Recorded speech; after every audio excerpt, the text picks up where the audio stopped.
But we just want to walk through that left to right, go over everything. Everything's pretty much important. Then we'll go over the startup, and then we'll get you up in air. All right. Feel free to grab a cold one, a couple letter if you want to play along at home. All right, back here we have our DCS switch off and on. This stands for, and I'm get this wrong. It's an engine control switch. I want to say it's digital. I don't remember. This is what makes it so your plane don't blow up.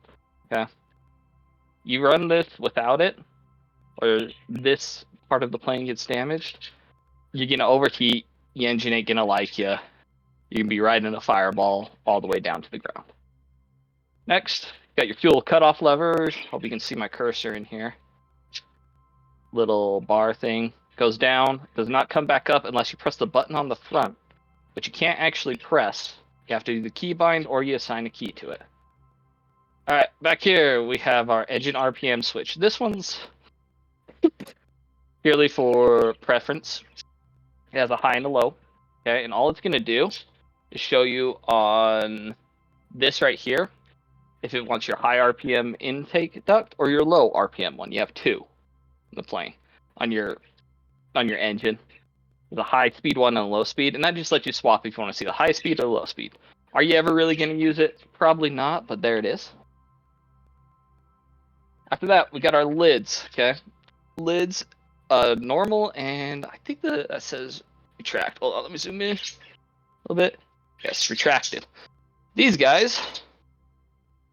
I don't have a cursor here. Do you see that little thing coming down right behind my front landing gear? Right there. That's the lids. Okay. That sucker's deployed when you're in VTOL mode and your nozzles are pointed all other directions or you're on the ground, weight on wheels. Mainly to help improve aerodynamics and capture hot air, because that's what it is. When you're doing vertical stuff, you're just sitting on hot air. Is all it really is. That's to help capture it and help keep you more stable. It will retract, and I can't really get in there. Wish I could show you the bottom, but it actually tracks up going forward, and it sits there during flight. The little shields on the side are also lids, but those ones do not retract. 90% of the time, they're going to be replaced by your gun pod. All right, back to the cockpit. We go. Try moving my head a little bit. Sorry for the motion sickness. There we go. That's pretty good. All right, your EFC switch. That is an engine. I'm going to look this one up before I tell you. Engine fuel control. Okay, position 1, position 2. Both of them are interfaced with our DECF, which just tells the engine how it's supposed to run so we don't become a fireball. Oxygen, very important. Don't forget it, or you'll die. H2O dump switch is behind this nozzle right here. If you want to drop your water. You got your lights, your formation, your position, your anti-collision, and your auxiliary lights. Then you have your master light switch, okay? Which has a 3-position. You have normal, night vision, and off, all for exterior. Over here, you move forward to the fuel panels. You have your fuel pump, normal, off, and I can't read that, but it is just like your emergency backup. It uses the DC power. Oh, hold on, I'm reading this off my notes over here. Oh, I didn't know that. We'll use the DC power of the plane to pump the fuel. If you have to turn that on, you're probably dead anyways at this point. Fuel dump, left wing, right wing. Very important. You will be using this a lot. The Harrier is a lot like joining Weight Watchers. You're going to have to watch your weight a ton here. My favorite, your in-air refueling switch. Okay, you have in, out, and press. Press, and I don't know if it's doing, let's see. Okay, because it doesn't have any power. Press will keep the fuel probe extended out and pressurize your tank for you if you have a low pressure tank situation where it can't sip the fuel. Very rare. Once again, fuel proportioner controls the fuel. Interfaces all with the EFCS and the DECS. Manual fuel switch, off, on. Like I said, if you got to use it in DCS, you're probably screwed. Rudder trim switch. This right here. Your third most important thing, probably, your stop lever, okay? Goes up, down, as I'm sure you're aware. You guys have already spent some time in there. You set it to how much you need. How much do you need to set it to? We'll get to that a little bit later. Your actual nozzle control level. You're not supposed to move it without an air, but yeah. Move that back and forth, set your nozzle degree. So the time it comes standard at 10. EMS button, that is for ground crew. We don't ever press that. I don't even think it's simulated. Your jet pipe tail switch. This one is tail limiter switch, sorry. This is if you need to manually override the engine to achieve a greater amount of thrust without caring that the engine's going to tear itself apart. Can be used. We'll go over later all the how much over you can go. The Harrier is interesting in this way of it says, hey, you can only use, max power, but there's actually more than max power. We'll get into that a bit more. Yeah, you got your throttle over here. It's going to have your, I don't know why that's saying parking brake. It's hidden back there. Let me see if I can reposition a little bit for you guys. There it is. There's that parking brake lever, the one I said I highly recommend to bind because it's a big pain to get to sometimes. On your throttle and the real one, you've got several different switches. We should have labeled them all. You're going to have your cage, uncage, which I believe is that one. Your dispensers is that one. This one does look to have an elevation knob, but for like an antenna and a radar. But we do not have the radar model, so in-op radio switches, I believe, are down here along with your air brake. Fun stuff. We don't really use it, but it's there. Oh, big one too. I almost forgot. It's hard to see. It might be easier to see from this side. See if we can get it to pop up. There it is. So on the other side of this throttle is the throttle cutoff lever, okay? That comes into play when we're starting the aircraft. You can either click on it to manually, have it release, or you can just bump your throttle forward and it will also release, but we'll get to that during startup. Moving up here, I'm going to move this guy out of the way. We got our SAS stuff, we got our yaw, our roll, and our pitch. 99% of the time, you're going to have those on. You have Q fill. This doesn't really play into simulation, but IRL, this provides feedback on the stick, so you can feel the aerodynamic forces around you when you're trimming. Kind of interesting. We won't ever do that unless you guys got a force feedback stick that interfaces with it. That would be really dope. But I feel like they don't make those anymore. None of you guys have a force feedback, right? No. Bummer. Yeah. All right. We got our RPS and yaw trim switch. This is our rudder position. Hold on. Look this one up too, so I don't give you. Oh, it's rudder pedal shakers. Okay. More or less, it is. You want it to have kind of the auto yaw on you, and we can go over the graphs later if you really want to. But there comes a point where you reach a speed where you don't want to use your rudder anymore, just like with any aircraft. You'll be going too fast, and you're just gonna throw yourself into a spin. Lights, you have off, hover, and approach lights. And real quick, because they're starting up next to me. Oh, they're all over there. Why'd they move my spot? We're going to go ahead and close my canopy so I don't have to hear them. Alright. Next section over here. Landing gear, up, down, obviously. Flaps bit test, anti-skid test on, and nose wheel steering. While in nose wheel steering, you can press the nose wheel steering button to go into a high gain mode, which gives you greater directional control. Flaps, you have cruise, auto, and stall. 90% of the time, you're going to go between stall and auto. There are certain circumstances which you will use cruise, but most of the time you can leave it in auto and you'll be safe. Your power for your flaps on, reset, and off. Emergency jet button or the Admiral's doorbell. Press this button and you'll have a nice meeting with them. It's wonderful. Moving right a little bit. This is your emergency gear. Sorry, landing gear emergency battery lift. Say, coming down, you've lost all power, all battery. As a small backup battery, you can flick that thing, Flick this guy down. You can drop your gear for you. They don't have a gravitational deployment one. It's kind of weird. Up here, our best friend, this clock. Mavericks are wonderful. We love them, but they take forever to spin up. So you time them. So that way you don't accidentally mess them up and have to redo them again. Our other best friend, the H2O mode. You have takeoff, off, and landing. You guys know how the H2O works? You want the? Yeah. I'll give you the quick and dirty. Just injects more. The engine cools the air. Greater thrust power. Combat thrust. Flick this guy. Once again, it puts you into. Yes, we're at max, but are we at max capable thrust? Gives you a little bit extra. Can only be used, I think, if you're running combat thrust and mill power. I think it's 10 minutes you have. But that also depends upon air temperature and such. Moving down here, there's all your landing gear lights, transition, and such. Oh, I forgot to mention this shows your flaps degree. Very important. Okay.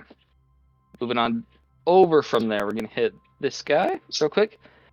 This is our manual armament panel. The real term is the ASCMI. We'll have a day on this when we start dumb bombs, which I believe is not next week, but the week after. And you'll program everything on here. Super simple.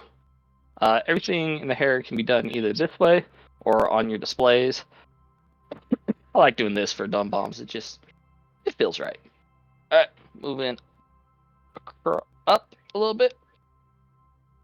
Master arm switch, pop, pop. Flare salvo, press that for a pretty light show. Your different modes, you have nav mode, VSTOL mode, air to ground mode. There is an air to air mode, which consists of you pressing either the seam version or the air to air. I can't remember the other version of it, but it brings up your Sidewinder missiles. You just press it on your throttle. There is no physical press button over here, or you bring up your air to air guns. Up here we have our favorite, our ODU options. So if you've flown other aircraft, most of the time these guys exist in it, but they're just over here. I just shove them to the side. Very important. You can get a lot of use out of them, especially when you're doing JDAMs. Your left display, which has your push buttons, your gain, your day and night, your off to bright, your contrast, gain. I think I already said that. Up here, we have our master caution. I believe these are low fuel warnings. Let me pull up, see if I can find the display for them real quick. So make sure I get them all right. Somewhere. Oh, where are they? I know only some of them work. Oh me. Well, this is unfortunate, guys. I can't find it. Give me just 2 seconds. Any questions so far while I'm trying to bumble my way on over to answers? Yeah, for me. Yeah, that means I'm doing a good job or I'm putting you to sleep. I'll take either one. In all honesty, at this Need time. a coffee. I'm just kidding. Go ahead. Get yourself a coffee, pour Coke into it, whatever you need, man. Where's my boat lights? I can't even find them. Look at Chuck's guide right now. And I know he has them. Here's our one to the right. Oh, and there's startup. That's so weird. I thought he had them. Alright, well. Only ones you really have to worry about. Oh, here they are. Alright. Left fuel. Over there. Back here at left fuel. Right fuel low. When you have less than 250 pounds. 15 seconds. That is another one of those engine terms where basically it's saying you got 15 seconds to either get out of this high of power or you in big trouble. Your manual fuel switch is right here. Light up if you flick on that one that we we're talking about down at the left. Your bingo fuel switch right here if you reach bingo, and your H2O if you get low on water, which you can also see over here, but we'll get to that in a second. All right, we've gotten to there. Scratch pad. right? So all your numbers. We got a timer. PO, target of opportunity selector. You're gonna use that a lot. This one more than you would expect. You have clear, enter button, save, which I don't believe works. I've never gotten it to work, but I could be doing it wrong. So if you guys figure out how it works, please let me know. I'd love to be able to use it. Enter, on, off for everything. Obviously your keypad. COM1, COM2, rotate. For channel selector, volume, IP button if you need to indent, but I believe that doesn't work in DCS. But yeah. IFF does not work. TACAN works and very important. All weather landing function selector, more like put yourself on a glide slope function selector. Weapons, you'll use this one a lot too. Waypoint overfly INS update. Probably won't ever use that one. It's pretty hard unless you're flying in nav mode only and not doing an IFA. You probably won't ever use that. I also got. Oh, who's that? Anyway, we also got beacon, which radar beacon identification system is not simulated in DCS. Just another way of IFF as far as I understand it, but I could be wrong. Altitude function selector. This is for messing with your altimeter. And I believe if you go to it, you can also set your ground proximity warning pull up altitude, like GPAWS, something like that. Your emissions off on, but you know we don't really care about that. Screw the planet. So yeah, also not simulated. Right here, this little box underneath. This is everything to do with your HUD once it's on. Normal, reject 1, reject 2. HUD symbology brightness. Day, auto, night. This does come into play if you want to display your flare on your HUD. It does have to be in night. And then the controls for that, the brightness, the contrast, and the altimeter and barometric or radar. I'm going to reposition here. Get you out of here real quick. All right. Underneath that, big one, course selector. Any sort of navigational point, tack in, mark point, you can have course on. Very useful. Backup altimeter, backup speedo, backup AOA, backup of vertical velocity. You also have a backup altitude reading here. Going down more, you have your slip gauge, slip and turn gauge for you. You have your VRS video recording system. Does not work here, but if you want to flick it around, you can for fun. Your FLIR, or looking infrared, on, off. Very important to have. Your DMT, this is the horrible sensor that we'll use once and say, yeah, we're never using that again. Your probe heat, if you need it. Most of the time you can just leave that in auto. These three are in-op, or not simulated. Once again, more video recording. Display computer mode selector. If for some reason a computer gets damaged, you can swap to the other one. But if you just leave it where it's at, it'll be just fine. And then you have a mission computer mode switch where you can override or leave it to auto, which you will do 90% of the time. Over here, you have your INS. You have C align, ground align, nav, IFA, gyro, GB. Does it say GB? Yeah, it does. Test and off. What's that? C align and ground align work wonders. Nav is bugged about 70% of the time. Or if you throw into nav after doing your alignment, your heading tape won't work. So we always throw into IFA. That way we can use the GPS and all the fun stuff. Alright, swinging on over to the right side. A little engine control. Well, engine readout panel, I guess would be a better way to put it. I have the bit test for it. I can't run it here. Your duct pressure, okay. The RPM, this is an important one to watch. Can't be over 100 for so long, otherwise catch on fire.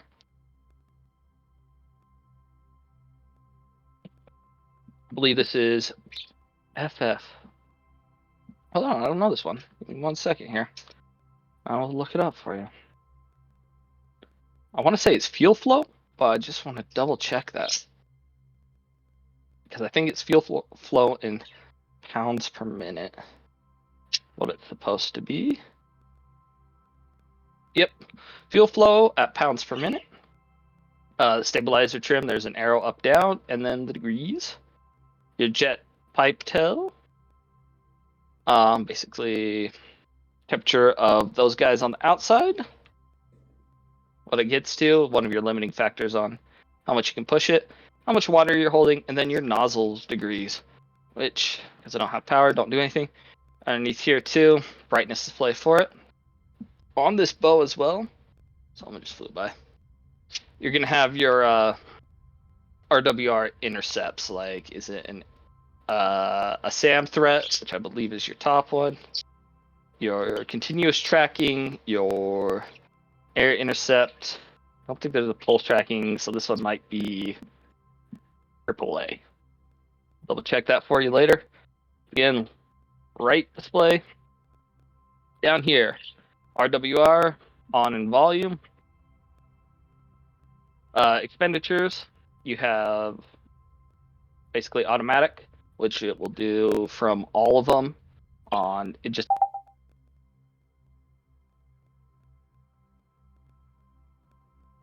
kind of fan looking things. I just pointed at them in real life. That was kind of weird.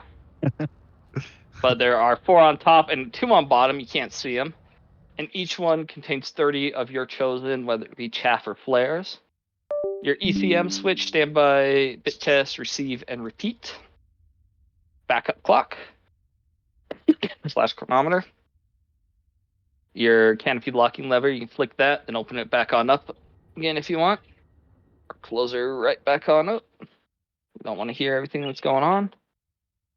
Keep working our way on down. Right here, this is your fuel panel. Set your bingo with this guy. Got your right and your left, total. You can also do a bit test. What's in the feed right now? Absolute total.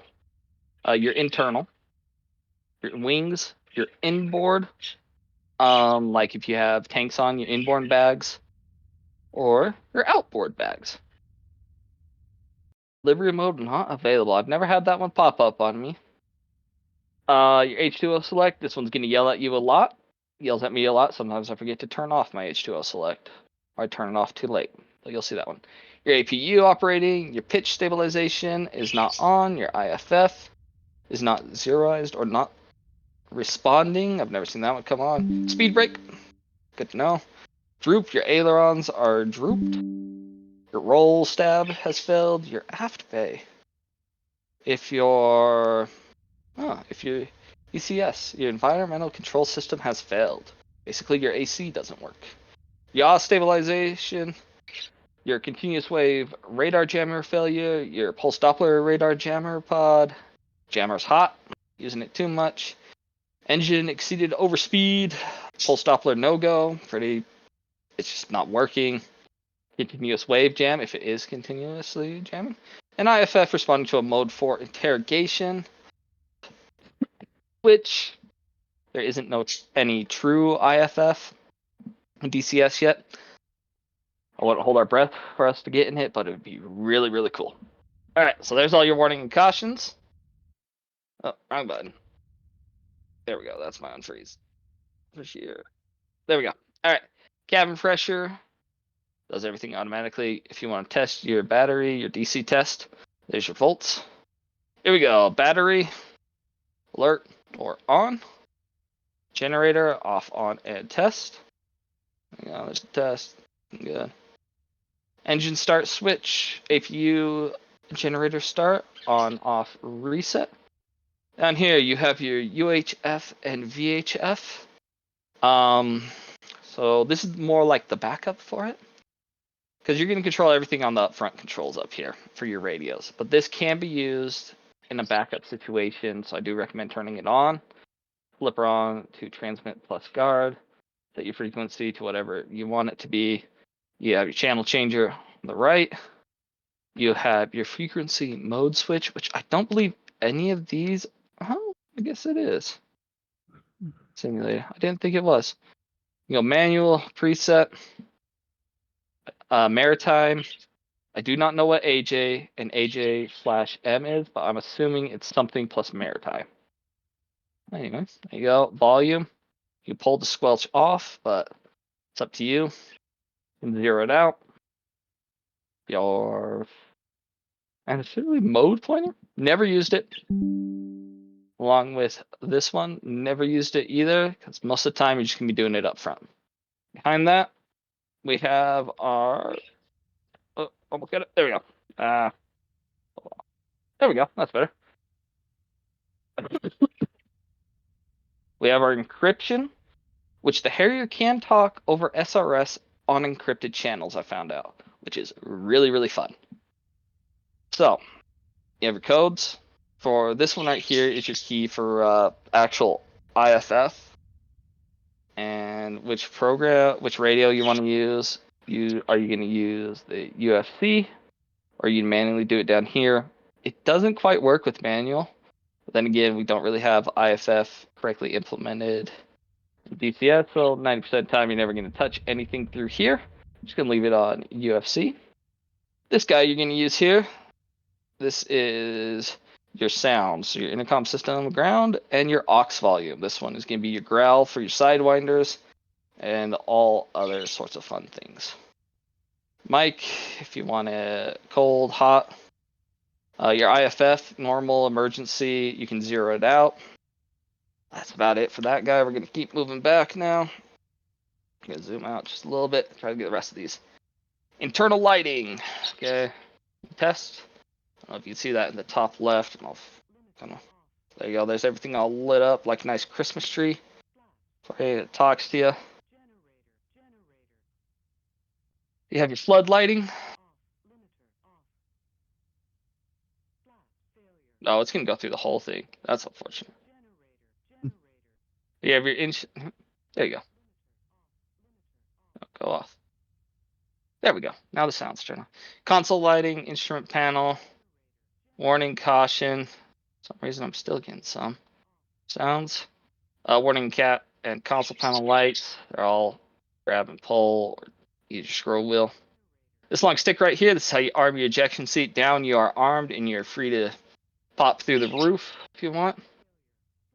Your ECS environmental control system. Role play purpose. Yeah, basically, like if you want, there's your AC and your cabin pressure. Back here is where it stores your night vision. You can't actually get into it, but you have a hotkey for it. Oh, second, my track IR is acting up. Come on, track IR, don't do this to me. You may just be looking at this. There we go. Oh, it's yelling at because everything's off. Tell you what.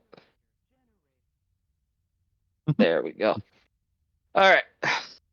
So everything over there, back here, breaker switches. This is all for ground, not breaker switches. Sorry, this is ground power. None of it's simulated. No need to worry about it. Last few things. See this little guy up here? That's your wind vane. As they know, always try to take off into the wind as much as possible. Always try to land into the wind as much as possible. Very important. This is for refueling left, right, and you're ready. Mirrors, which you can't turn on and see your lovely shining helmet if you so desire. And that's pretty much everything. Lights, you can move them if you so desire. I think there's anything. Oh, these guys. Anybody know what these are? C4. All right, that's the deck cords. Yeah. If you have to, you pop them and out you go. Kind of interesting though. Yeah, I mean, sit right there above your head. I'll be a little nervous. All right. So there's all that for you. I'm going to quickly jump into a hot one just so we can look at the HUD for just a second. And then we're going to start them up and then get to flying because we've been sitting around enough already. What the fuck is the unit type? You can filter now? Yeah. Oh, shit. No more scrolling. Exactly. Here we are in VSTOL mode, okay? Got your heading tape up here, your carrier indicator, that's for the waypoint, radar altimeter, parametric altimeter, radar down here, speed, till you get over 30, it's not going to show anything, okay? Feet per minute, distance to waypoint 1, okay? Time clock in Zulu, your alpha, S, I believe, is your current ground speed. Let me just double check that one. That'd be an unfortunate one to get wrong, but I'm 90% sure that is current ground speed.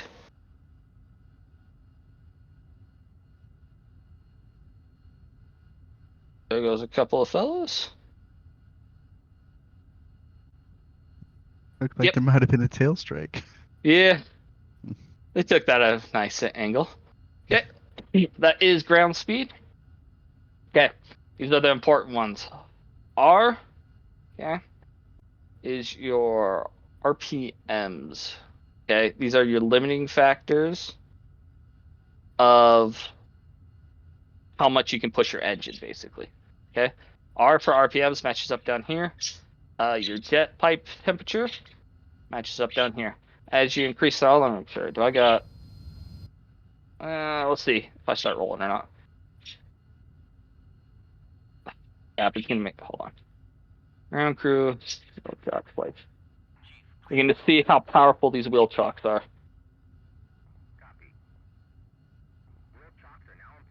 All right, here we go. So we're gonna start spooling up a little bit. Watch them climb.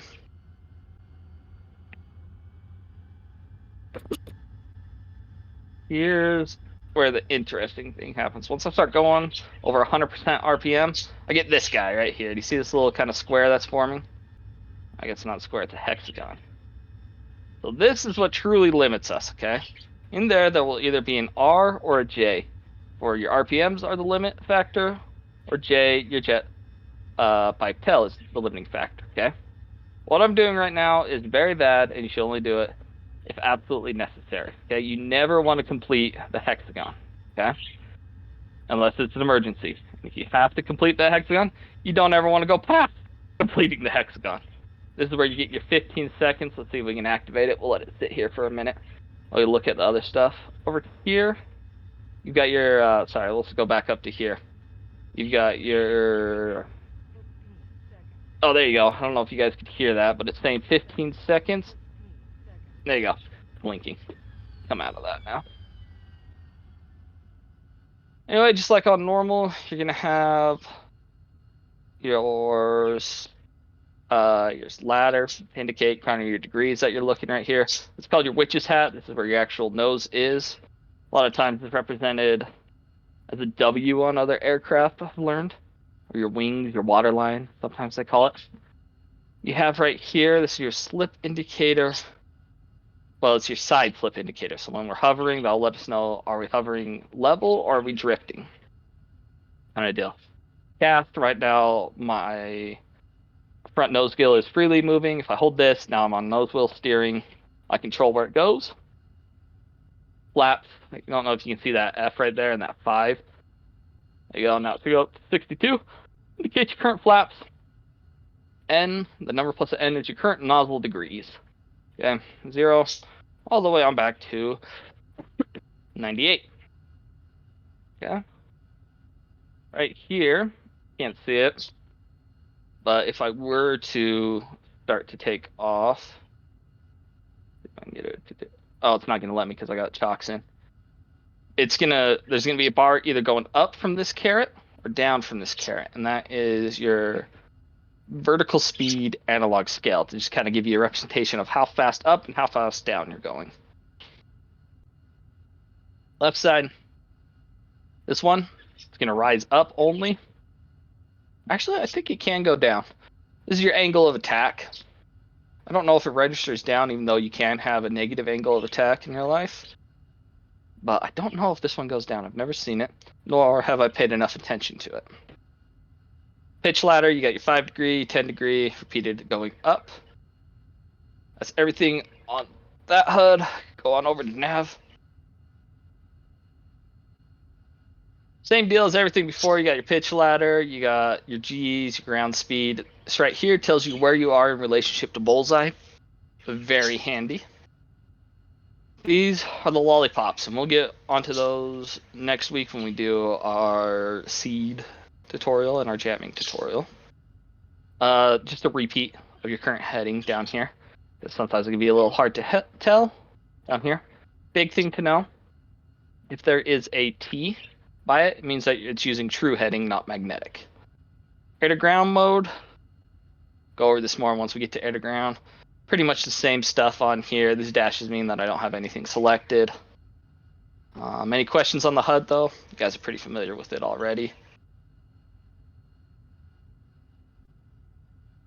Yeah, I mean, it's if you've flown something before, there's nothing like crazy new you're gonna learn about the HUD on this. All right, let's start her up then. Get us up there flying. You're welcome to follow along if you want, but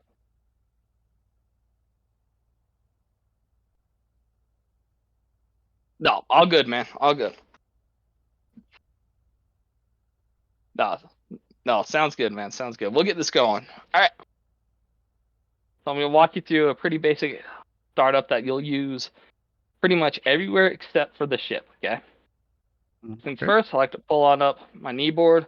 I'm going to need my longitude and my latitude. Don't really need my altitude, but I do need my magnetic variance. We're going to come on down here to the right. First thing we're going to do, flip that battery on, okay? Give it just a second. Watch that battery voltage climb on up. Once it's climbed up and stabilized, I like to bring my APU on. We'll flick that. I can hear it start to spin up. See my brake pressure rising. Lights coming on. APU light is on. At this point, you're good to clear master cautions and such. All these are going to be lit up like a beautiful Christmas tree, but that's okay. Next, you're going to grab either your left or your right display. Doesn't matter. Going to flicker on. And we're going to get to the input portion now. Okay. So, you know how most planes have their HSD, horizontal situational indicator? We have an EHSD because we're cool like that. You can select your EHD. That's going to be here. You can select data. Okay. This is where we go to input anything we want. Waypoints, aircraft position, create new waypoints, create mark points, or alter mark points. There's a different way to create mark points, but we'll go over that later. Select data. Okay. And we're going to select AC. That stands for aircraft. Bam. Go up here to our brightness knob. Flick that sucker on. See, everything pops on up for us. Okay. Here on these, we have our position. Okay, our magnetic variance, our wind. Then if we're on a ship, this is our ship heading, and then our true heading on the ship, I believe, is that one. But we'll go over those once we get to ship. Right now, all we care about is position and magnetic variance. So, I'm going to start with our position. We look down here, our longitude. Okay, we're going to type in N for north, and we're going to be 415539. Enter. Bam.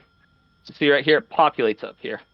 You can always double check. It is going to change it, the type that it is. The Harrier accepts technically all type of input, whether it be grid, lat long precise, lat long standard, minutes, seconds. It accepts them all, which is really nice. But it will convert them to whatever it feels like. So kind of hard to double check, but see it there. Pretty close. Do our eastings. We can hit our E. Gonna hit it 0 because you always have to. That's just how coordinates work. 415146. Enter. Okay. Now on these buttons up here, we've done our position. We now want to do our MVAR, magnetic variance. You can hit that. Look down here. See how it's easting. You can hit the E. Then you can type it in 7.1. Okay, you don't have to do a 0 in front for this one, because it's just magnetic variance. You can hit enter, and we're good there. We're going to look down here to our INS knob, and we're going to flip that sucker to INS ground. And that's going to start its process, and you can clear the master caution. It's just going to be yelling about your INS right now. Now that we've done that, we're able to start the engines if we so desire. So, because it gets a little loud, we're going to go ahead and close our cockpit. Just click on these little handles back here, make sure it's locked down. We're going to flip all the way back. Come on, track car. No, you can do it. Okay, there we go. Just left. Okay. DCS on. Do this one before you do your fuel. Fuel to on. Oxygen on. Everything else here is good. Once you got that done, I'm going to flip back on over to the right. And engine start. Give it a nice right click. Everything's going to go quiet for a second. And it starts spinning everything back on up for us. Your display will go blank. Fear not. It's going to come back and it will continue its alignment without too many issues, hopefully. All right. While it's doing all that. Oh, I'm sorry. I'm trying to follow along. I just got my coordinates in. Can you go over the... Oh, yeah, of course. Sorry. No, if I get going too fast, just yell at me to slow down. All right, so you got your coordinates in. Did you get your magnetic variation in? Yeah, that's all in. It's just I got INS ground on. Perfect. All we did then is we came back here to the left. Mm-hmm. Flicked DECS to on. Yeah, lever down. Yep, fuel shutoff lever down, so it's on. Oxygen on. Yeah. And then back over to the right, we just flicked the engine starter switch. Right click on it. Okay, cool. I just want to make sure I have everything down by the book. Oh, nice. It's all good. You can go ahead and close this now. There you go. Everything's spinning up now. So now we're going to do a nice sweep. Oh, sorry. Everything's not quite spinning up now. If you look here, you can check your RPMs, okay? Notice how it's stuck at 5.7. That's because no fuel has technically been introduced to the engine yet, okay? Now there are, let me get back this, 2 ways to introduce fuel to your engine, okay? You either click this little thing that's kind of hidden back here on your engine, or you can just grab your throttle and give it a bump forward. Okay, see how it moved just that tiniest amount? If you come back on over to this, see the RPMs rising. We're just going to watch those until they stabilize. You can see that our nozzles move too because they're kicking on. Our INS has started its alignment again. There you go. It has now settled at about, it's going to settle anywhere between about 25 and 30, which is an acceptable range. What you really just don't want to see is this guy going crazy, your tailpipe temperature going crazy, or your RPM. See, your nozzles are set. I'm surprised they came like that. Unless I bumped them earlier. I don't know. Either way, go ahead and push your nozzles back to about 10 degrees on your best judgment there. I'd like to have them blown back behind us.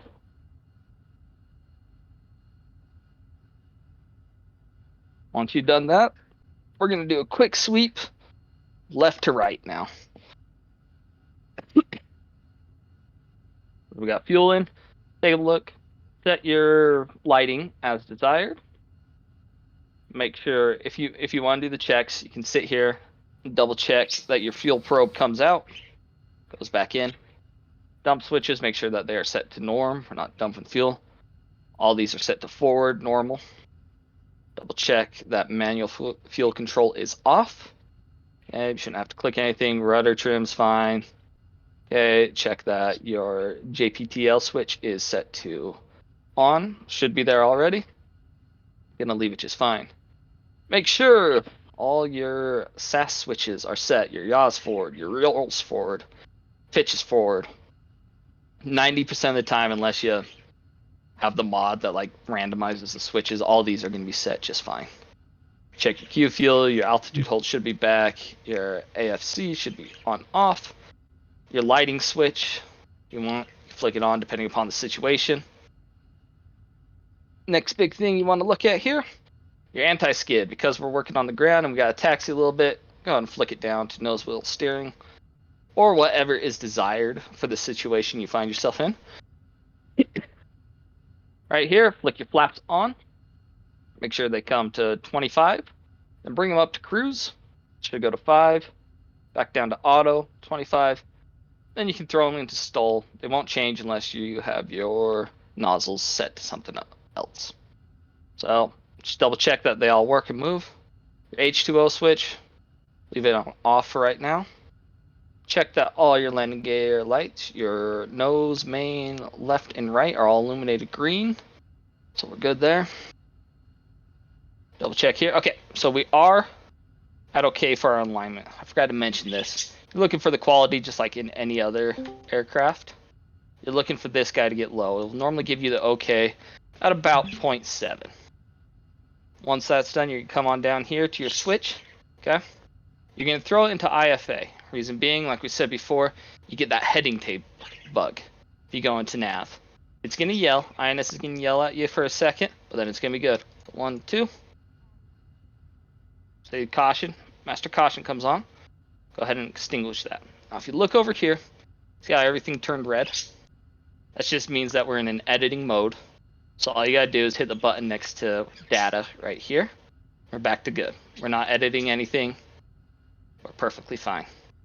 Once again, continuing our sweep across the cockpit, go ahead and bring on your radios.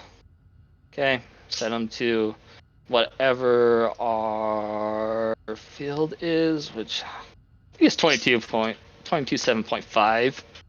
That doesn't seem right. Hold on. Somewhere in your knee board should have it. 22.7.35, which should be station 5 on comm 1. There you go. Hold that on up. Down here, you can grab your HUD system, symbology, crank that sucker up, and your HUD's going to come alive.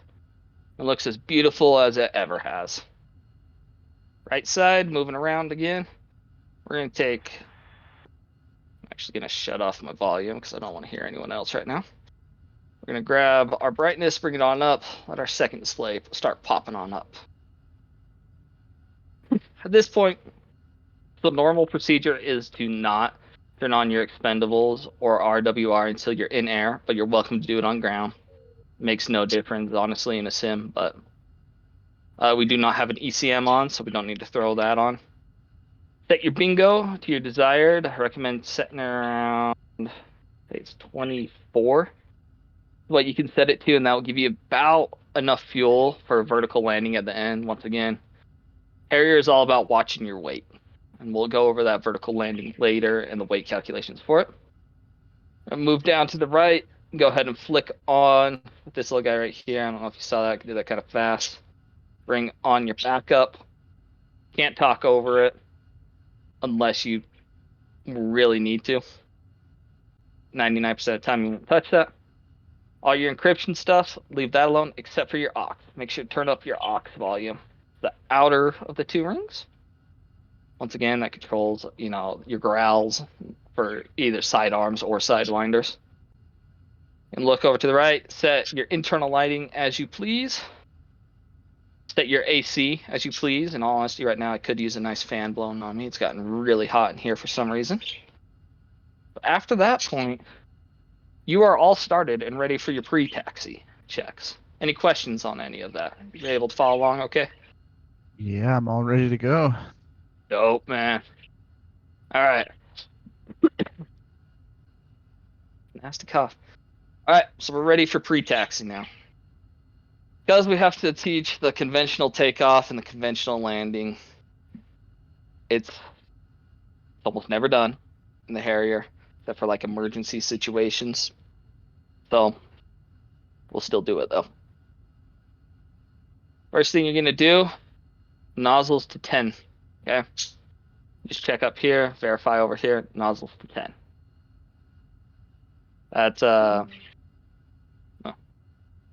that's just a standard for it. I don't know why it's 10. I'm sure there's math involved that I haven't dove into, but that's really all it is math. Yep. Next thing we're gonna look at here, go ahead and arm your seat. Bop, throw that sucker on down. Everything else looking pretty good. You can leave your stopper all the way back since it will not be used. Just do a quick scan. Right now, our flaps are set to auto, which is fine. So for the conventional takeoff, you're fine to leave them on auto. There's not really a problem with that. It's just not as usual. Anyway, next thing you want to do. Yep, let me go back there. So on your right screen up here, okay? We'll go over all these eventually. They pertain to certain things. Like you have your HUD, if you want to repeat. Okay, your stores, your DMT, which we haven't turned on yet. Just your map again. Your FLIR, which we haven't turned on yet. Comms page, if you want to see all your comms. Your SDAT, which we don't have. Emergency pages, which is nice. So if something happens, you can click that. Go to all the emergency form. If you have a fuel emergency, this is what you're supposed to do. Okay, your CAS page, which is the best page in the entire thing, and we're going to use that a lot eventually. Okay, card page, classified, can't use it. Your electronic warfare page, which is very nice. It only shows up if your RWR is on. Okay, your IFF, INOP. Right here would be T-pod, but we don't have a pod on. Configure page, engine page, very important. Check. And then up top, you have your bit page and your VREST, okay? VREST tells us everything we need to know for short takeoffs, vertical takeoffs, and vertical landings, okay? But I'm not doing those today, so this one doesn't matter. I'd recommend just having up probably just your map, in all honesty. It doesn't matter what's over here. Real quick, though, we want to finish setting everything up because we're on the pre-taxi. Down here, you can flip on your FLIR and flip on your DMT. These guys will spin on up. It'll take them just a minute. So there's the DMT. My goodness, is it ugly looking. Like I said, it's a fixed zoom, and it's just not good. Anyway, let's talk a little bit more. Yeah. Okay. So if you have your anti-skid set to nose wheel steering, you'll see press your nose wheel steering button, you get the high gain version. Okay. So when taking off with this guy, I'm sure y'all have already flown before, but the only big difference here is your witch's hat. You have these nice little caret indicators. I'm just going to put it in there once you reach rotation speed. Okay. Also, rotation speed. This is a nice little thing that we have in the Harrier that you'll do most times. Come down here and click on your SOL button again. You're going to get these guys, okay? Your PC, which is those little caret guys right there. That controls how high and how low they are. You're almost never going to move them off 14. I've never seen a reason to move them. 14's the good. But this one, yeah, NRAS, nozzle rotation airspeed, okay? What this does is once you reach the indicated speed that you need, that you set in here, it's going to put a box around your speed indication, okay? To let you know, hey, we're doing a short takeoff, it's time to move my nozzle. But in conventional takeoff, you can set that sucker to your rotational speed, which is 135. Oh, I hope that went through. It did not. 135, enter. Boom.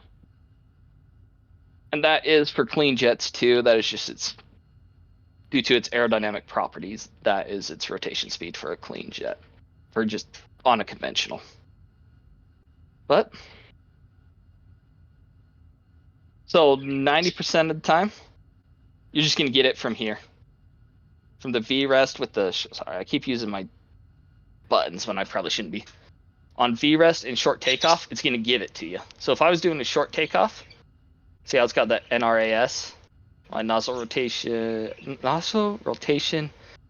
airspeed says if I was doing it wet with water, I would set it to 77 and I'd flick it back. If I was doing it dry, do it to 86. This also tells me in the short takeoff, which I think we start doing those next week. I really hope we do, because like, kind of sick of. I don't like conventional takeoffs in this. It just feels wrong.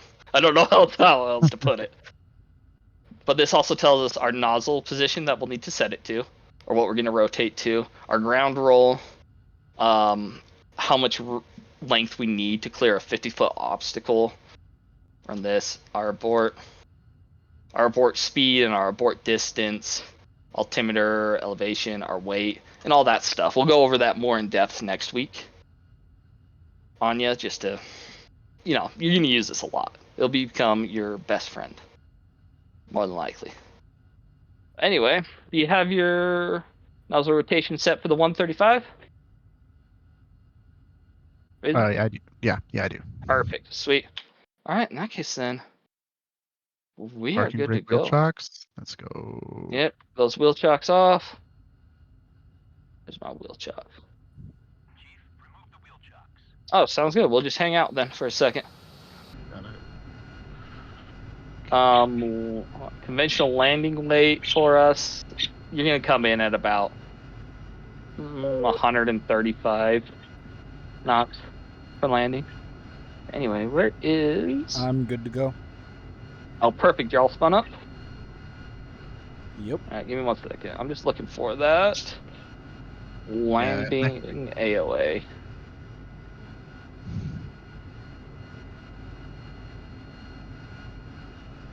Oh, 10 to 12 units of AOA on a conventional landing. Okay. But, that's not normal for us. Give me your best on it. All right, where are we at? We're both off to your left.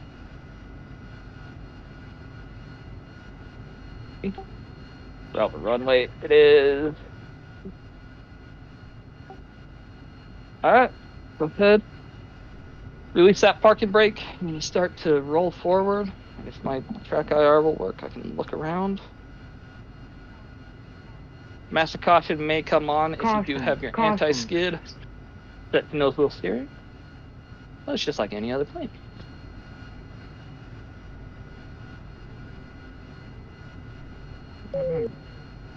Any questions at all so far, fellas? We kind of got to sludge through the boring stuff real quick. I know you guys are already experienced flyers, so it may be a little right now. Yeah.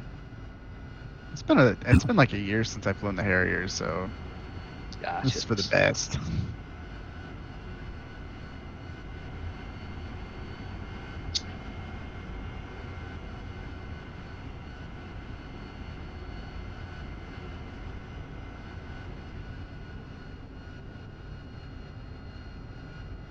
We'll see how many minutes 15% battery gets me. Well, it's open enough to get you in a circuit. Then we can do some push-ups. They are my favorite thing about the Harrier, how they actually do it in the Marine Corps, too, is they start you out with push-ups, which are pretty much what I'm sure you're imagining right now. You're going to do a push-up in the plane. You just hover with her, up, down, up, down, up, down. And then I've got a little competition set up for us for next week. Oh boy. This will start getting us more familiar with the vertical landing, because after the short landing I think we do next week here, everything else is pretty much vertical landing. I guess I have to cheat a little bit in practice. Yeah. I do fly every Wednesday night here on the server, so if you want to come or you have questions or anything, I'll get you taken care of. Oh, cool. What do you mainly fly? I mainly do fly the Harrier nowadays, but my squad's got me flying Hornets right now. So it is what it is. At least the transition is pretty easy. Yeah, it's not bad at all. All right. Go ahead and take the runway. I don't see anyone, and if we do, I don't really care about them. Let's have you guys go right up front, right next to each other, and I'll follow behind. Make sure you guys get off the ground. Okay, I'll take left.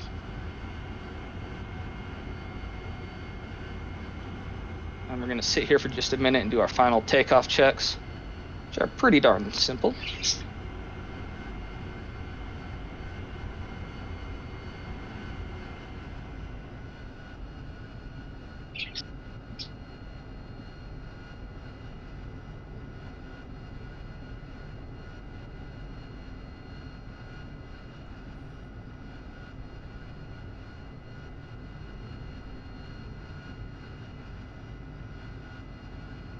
sight.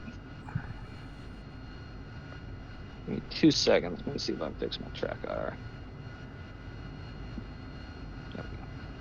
I don't know if my hoodie's getting in the way or something. All right, real quick, we're gonna do a quick sweep from left to right.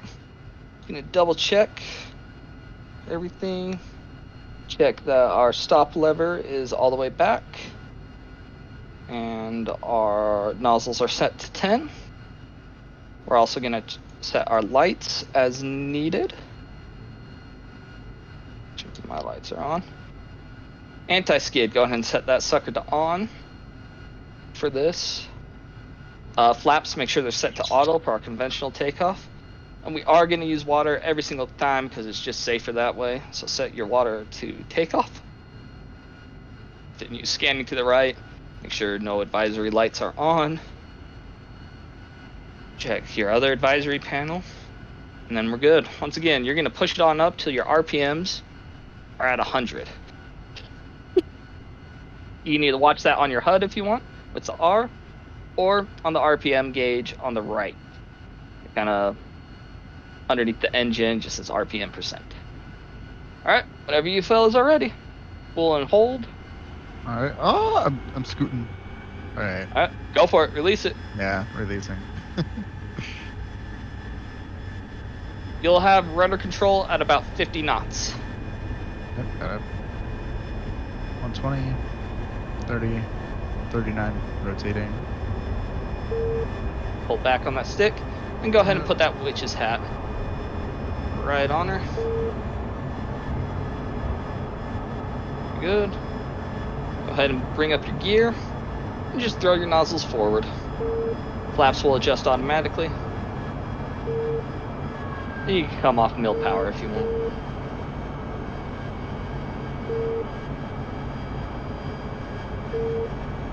Excellent, excellent. Looking really good. So yeah, see, it's no different than like any other plane. Yeah. I mean, I can't Down find a little anything bit different. too. Go ahead, let's just level off at about 1800. Got it. A little bit in front of you. Make sure to turn off your water. Might have a caution blaring right now. I think I've zoomed past you, unfortunately. Oh yeah. You know my left wing? Ah, there you go, sir. Perfect. Okay, I'll come flum off of you. Control up a little bit. We'll just keep it nice steady for a second here. Yeah, not too bad. Any questions about that? Like I said, you guys have flown planes before. You should be more than familiar with conventional takeoff and landing. Throwing her at about 70% RPM right now.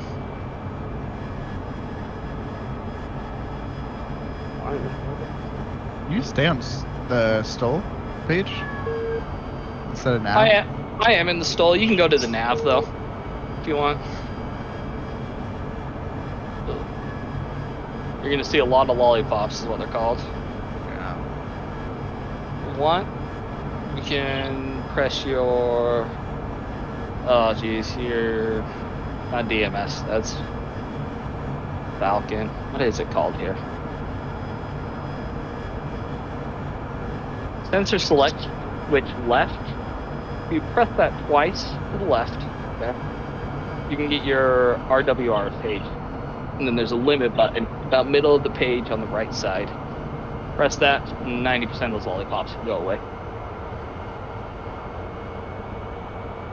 Cool.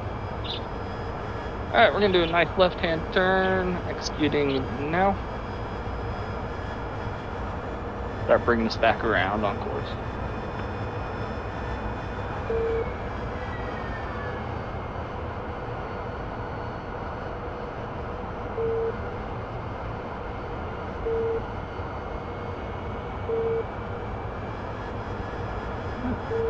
Any questions on circuit-based landing or anything like that? Or am I free to just let you guys have at it? I'm good. I have like a basic understanding. If you pass over the runway and just now. Yeah. Is it left turn or right turn? Left-hand turn. Okay. That's what we like to fly here. So we're gonna be coming like not quite in the pattern here, but oh no, we'll be on the downwind for it. Go ahead and line on up.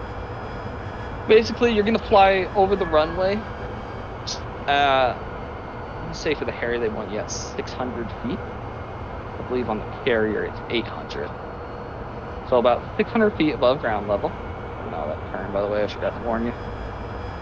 You're gonna pass on over, and once you're abeam with the end of the runway, which means basically you can draw a nice diagonal line from the piano keys of that runway to your planes.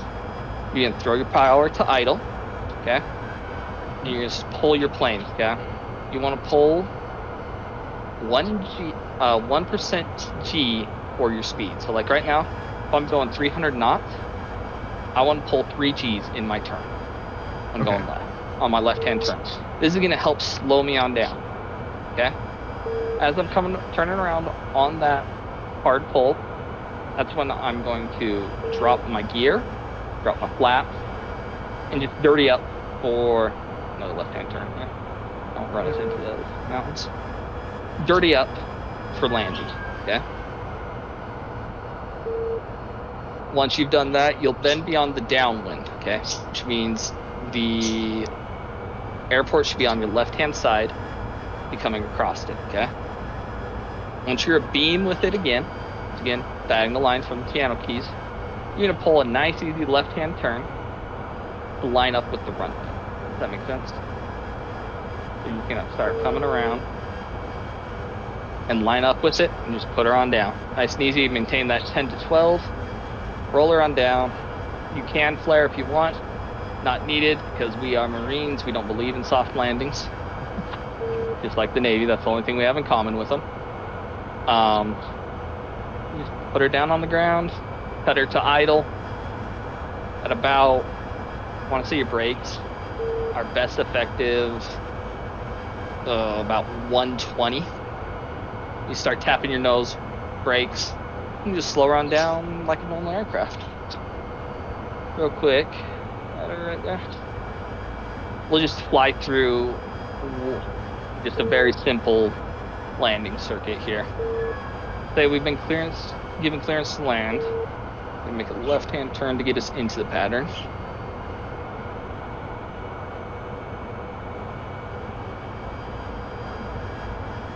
Keep coming.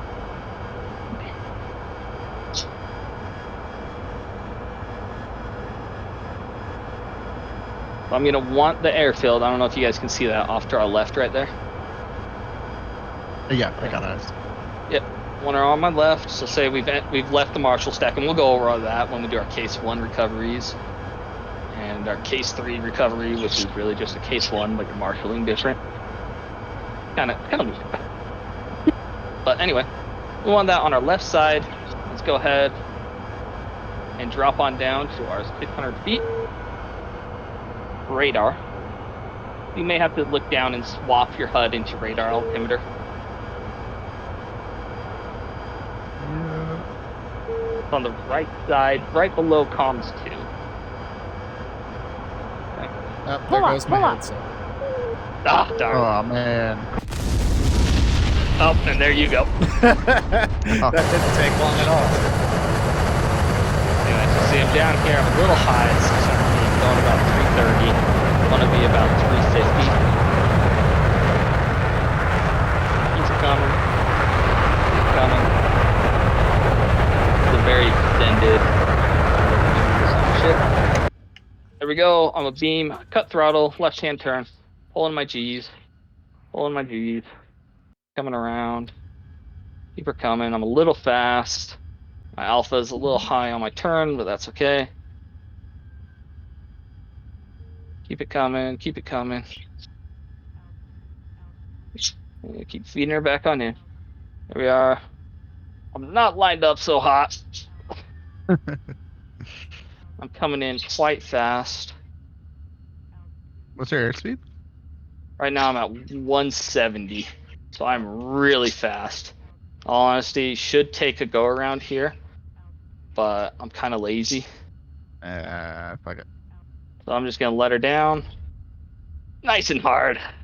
How we like it. Yeah, I'm gonna pull my stick back for some aero braking. Start putting on my nose gear, or my nose wheel brakes, and bring it down to a complete stop.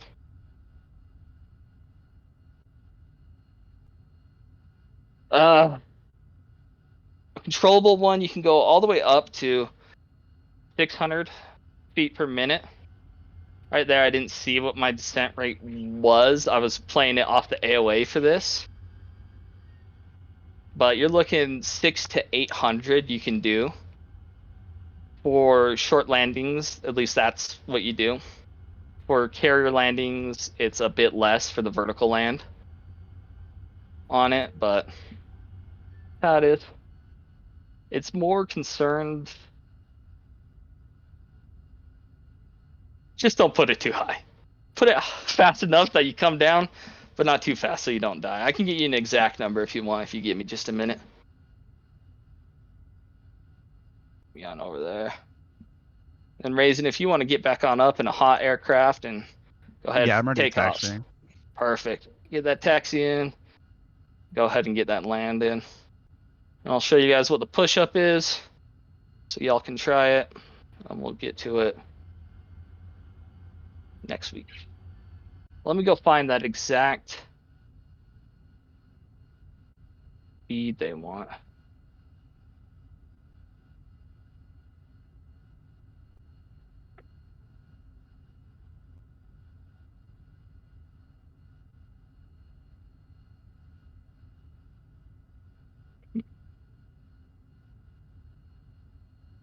They do not have one. In Chuck's guide, at least. I'll look more. I'll go find the other stuff for you for next week. Because all they're saying for me is an AOA of 12. At 10 to 12 AOA. Which should put you on speed for landing. If the math works out. Well, I'm sure there is a recommended out there, and I'll try to find that for you.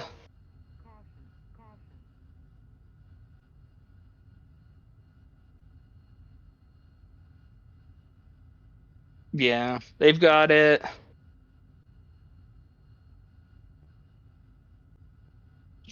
Let me just park this sucker, and I'm looking at what he's gotten here.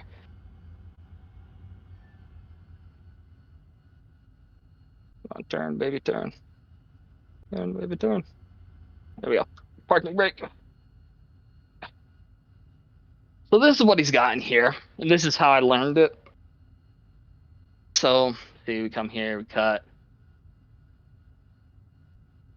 Went around. It's all AOA.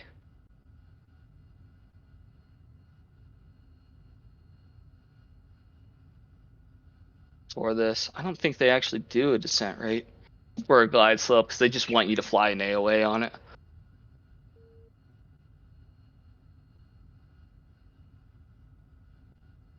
Yeah.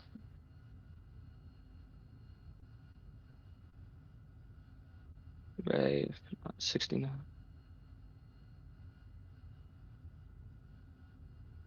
Yeah, it's pretty. Oh, I guess my brakes weren't on. What are you doing in the grass? I guess my parking brake did not turn on there. I thought I turned it on. What the crap? Parking brake? Okay, now it's on at least. Well, that's the beauty of this plane. We just throw her into reverse.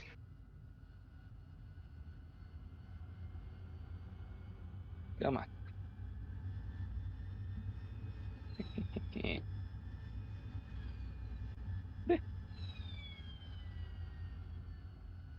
Not necessarily. So it's more about the weight of the aircraft and how much you want to risk.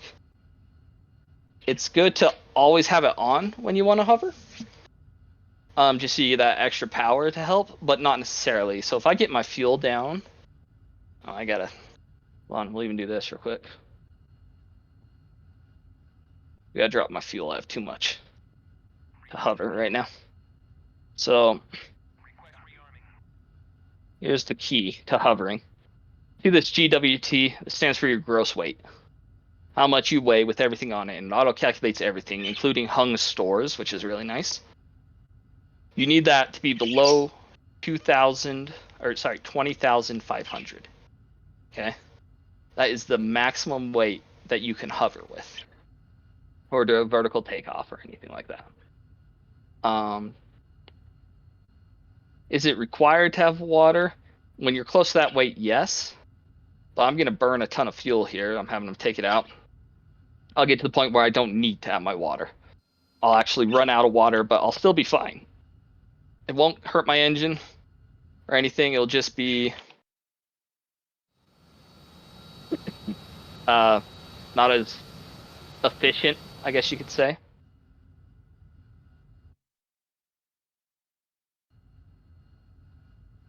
Yeah, so what it's doing, see those RPMs go up when I flick that right there? Because I'm putting water into the engine, it's making the ambient air cooler, and engines like cold. They run better in them up to a point. You get freezing, then we got other problems. But with that, it helps it spin faster, create more thrust, and just overall better for the aircraft, more efficient.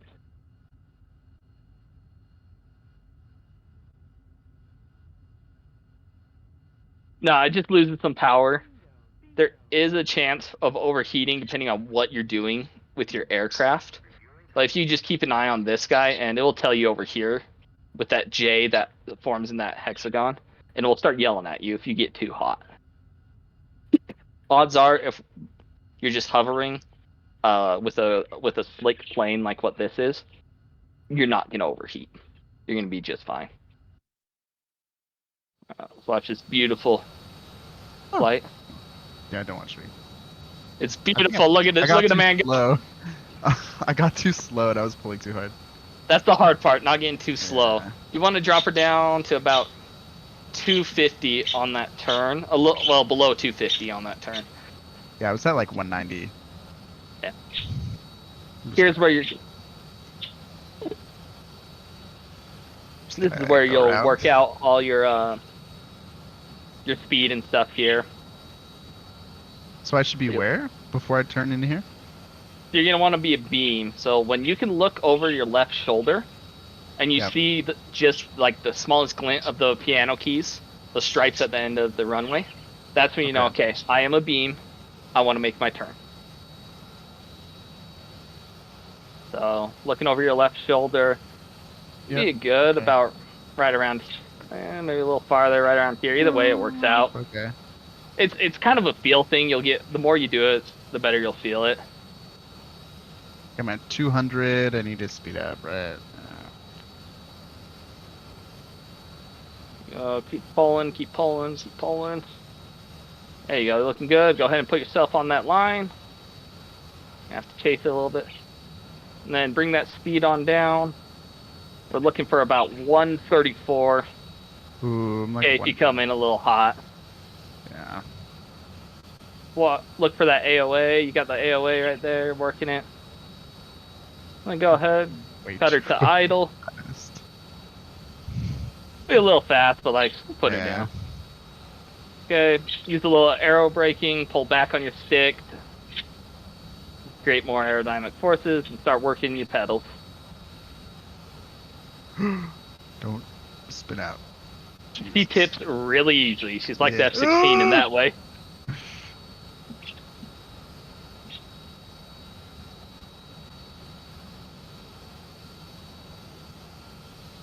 There you go. Nice and easy, man. A little scary there. I never do conventional in this fucking thing. No, no one does conventional. Conventionals are only used for like emergencies. So real quick, why don't you come park on over by me, and then talk to your ground crew, have them rip your weight all the way down to below the 20,500. I'll show you what the push-up is for next week, because next week we're going to have the push-up race. Just to start getting more familiar with the concept of hovering and vertical flying. Which one of you was the helicopter pilot? Did you, Dodger? Yeah. Yeah, you can be really good at this. Like, it feels just like doing a helicopter. A little more bouncy, but like it's not bad. So the key with vertical push-ups, okay, or vertical landings is your nozzle, okay. The nose of the aircraft actually sits up 6 degrees. You see that there? Okay. So you're actually gonna put your nozzles not to 84 to get that perfect 90. You're actually gonna throw it to 82. Okay. Reason being, it's the weight and aerodynamics of everything in the aircraft. Because of how your tail sits and everything, it's actually 82. It's kind of weird, but you know, that's what it is. Once you've got them to 82, you're gonna flick your H2O to takeoff just to be nice. Take off your, make sure your flaps set to VSTOL. It should be at 61. Take off your parking brake.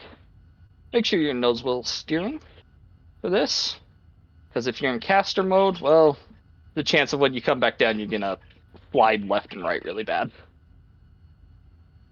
Grease your nozzle, your thrust up to 100, while holding toe brakes. I have to play with your stab just a little bit. There you go. You want a stab of 2 down. Okay, that's where we get our other 2 on this. So I'm at 102. You're gonna have to go over, start getting up there. You're gonna start to lurch a little bit. Coming. There we go. And we're going up.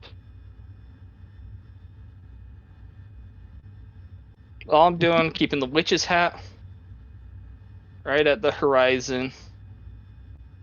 And my little VVW, I don't remember what it stands for. Little circle with the 2 things coming out of it. Just right on out there. And you'll notice a bug. I don't know if you guys can see that on my heading tape. See how the numbers freak out? It says I have a heading of 147, whatever. Oh, yeah. Yeah, so that's a bug. And that's the bug Yeah. that can happen with I'm not staying in the same spot very well. With the alignment, like I was talking earlier. Anyway, that's all the push-up is. You get up here, you hold it, and you start bringing her back on down. Ascension rate with this. You see how the little carrot, let me see if I, hold on. It's my water warning. Put her I down. can't go into stall. So, real quick, the carrot guy, you saw the little line coming down off of her? Okay, when you're doing a vertical landing, you don't want her to pass the second dot. That's kind of like your guide. So you're not bringing her down too hard.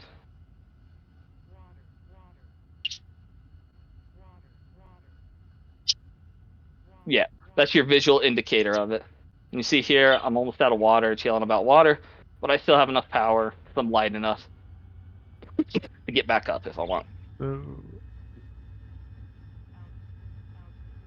That is my AOA indexer. 61, 82. Ooh, passing over me. Okay. You can drift left, right, up, down. You can yaw. Yaw will turn you. You just fly around. Well, what we'll be doing next week, doing these push-ups and racing to different points. You can just put your nose forward, like in a helicopter, and you'll start gaining some speed. You'll want to watch. So S is ground speed, so that's going to tell you your best indication of if you're moving. You can't see too well. You can see at this weight, I'm able to just sit here for forever if I wanted to, or at least until I run out of gas. So you see right here, I have an H2O warning. Constant small adjustments. Let me put her down. That means that my water is almost out. That was ugly. So this one means my water's almost out, and here's how much water I have left. Right there. Now, to see if it's actually flowing, let me have them give me water again. Okay. Now, if you watch over here, you're going to see a little that little hexagon, and there's going to be a W by it, and the little W right here is going to light up saying that water is flowing. So hold on real quick. We're just going to pop her up. So see the W right there? And then that green W on the right. Oh, jeez. I popped her up hard. But that's how you can tell if water is flowing. Those are our indicators for it. Yeah. If it starts flowing, I believe at the rate it does it is about...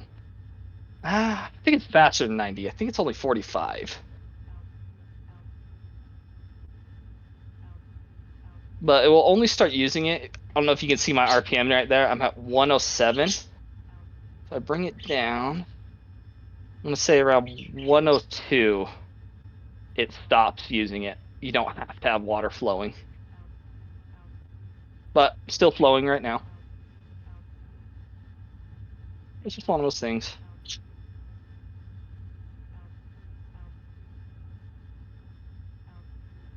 I have to just go ahead and put her back down. All right, Raisin, you ready to try a push-up? I've already been up. I'm about to crash land though. Oh, Yeah, I'm yeah, over. grab it. All that poor F-18. Like, Oh my gosh. he's okay. Is he dead? Oh no. No, the 18's okay. I did not expect that over my right shoulder. How are you controlling that so easily, dude? I was like struggling the whole time. So, in all honesty, the way I learned is one day I got so sick of having bad carrier landings. I actually went and I'll fly on over to it because it's right over here. If I got 800 left. You're not even using water, are you? Not anymore. I'm out of water. But it's not hurting my engine, so I'm okay. We'll fly on over to where I trained for it. Yeah. I'm about 28. There's little squares over here, and I thought they were going to put my Harriers over here again for me. That's where they were before, but they moved us over here for some reason. How much gas I got left? I got 600 pounds. That should be enough.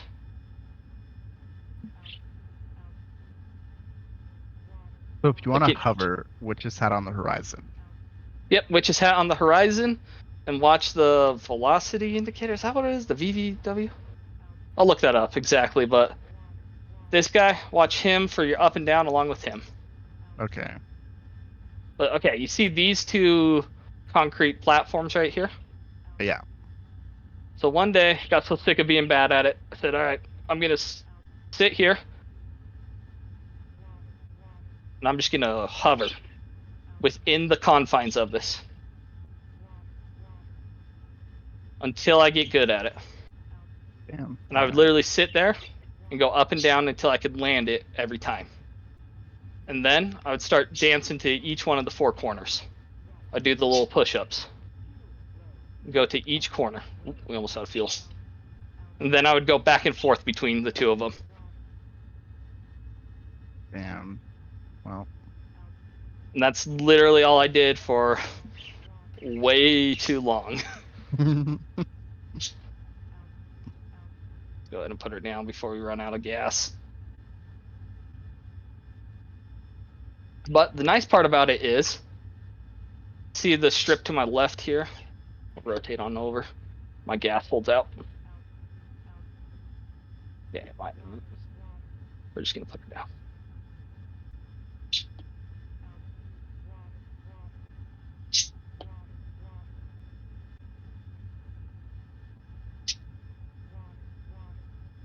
And there we go. See, that was a nice landing finally. Hopefully my parking brake works. Perfect. So that strip right there. Yeah. That's what I use to practice for carrier landings too. Use that more confined thing. So I'd go from this pad to that pad, or that little area over there. I would just do that over and over again. It took about doing that hour thing about 2-3 times. And learning how to fly a helicopter too at the same time. To really get down and now feel, it's all feel. I'm constantly moving the stick, I'm constantly moving the throttle. That's the biggest thing. But there you go. that's everything I got for tonight, guys. You're welcome to stay and fly for a little bit if you want. But any questions before we're dismissed? I'm trying to keep it. Hopefully, was that under 2 hours? Hopefully. It was just under 2 hours. Perfect. I said 2 hours. I got you 2 hours. Yeah. Any questions or anything you want to just quickly review? Close that canopy. Perfect. And there you Yeah. go. Look at you go. Oh my god. Okay. I think I definitely need to adjust my curves. Yep. Oh man. Yep. Just up, down, and then jump into different spots too. That's what we'll do next week as a little fun competition. I got a little course mapped out. And we'll do that. See who's the fastest. See who can do it in the least amount of lives. If it comes down to it. I'm at least gonna need like 14 or so. So just... Oh my god, I can't stop. I'm like fucking now I'm getting speed. I have lift. All There you go. right. I believe in you. Okay. We're just going. Fuck it. This is Okay. perfect. Nice. I'm a bird now. We're good. But no, if you want more practice with it or a little one-on-one, I'll be on Wednesday night at the 8 Central time for about an hour or so, and I'm more than willing to go over anything or answer any questions you have. Don't feel like you need to show up though. It's more extra if you guys want it. All Perfect. right. Well, if that's all we got, thank you for coming tonight, guys. Yeah, I had a blast. Thank you. No problem. You guys have a good night. See ya. Yeah, you too.